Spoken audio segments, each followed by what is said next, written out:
ta'didu bilan, onamning ovozi bilan har bir kunim boshlanadi.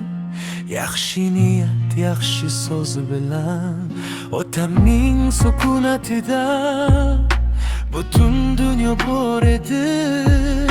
Bilim qaraq bir nasihat hayot yo'limni yoritdi. Yillar o'tar, vaqt o'tar, ammo merd qoladi. Men yiqilsam duo bo'lib, ular meni tutadi. Qayirmas jayorum bo'lib, har yutum nuri, eng bebaho, eng aziz duo qilsa yo'lim oqib. Ular bor, men baxtliman bilsangiz, logetona janna eshigi oyoqlar ostidadir. Bu yurak har urganida rahmat deyman, borim shu. Onam tunlar bedor bo'lib ko'z yoshini bildirmadi. Bitta ko'zim uchun butun dardni ichga yutdi. Otam yelkasida hayot og'ir yukli ko'tardi.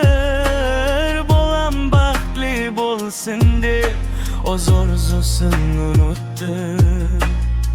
Qayirmana do'stlar, hayotim nuri, eng bebaho, eng aziz. Ular kulsa dunyo kuladi.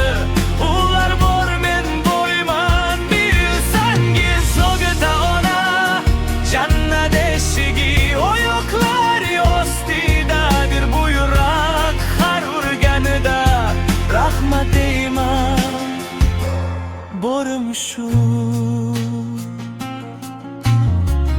Agar bir kun kech kelsam, kutib o'tirar derazada.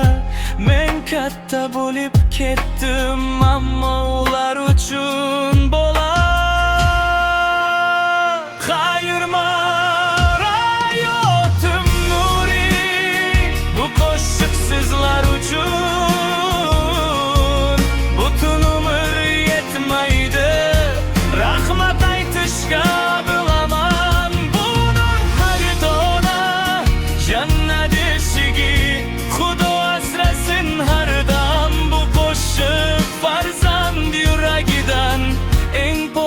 Muhabbat eng sof kalom, rahmat sizga.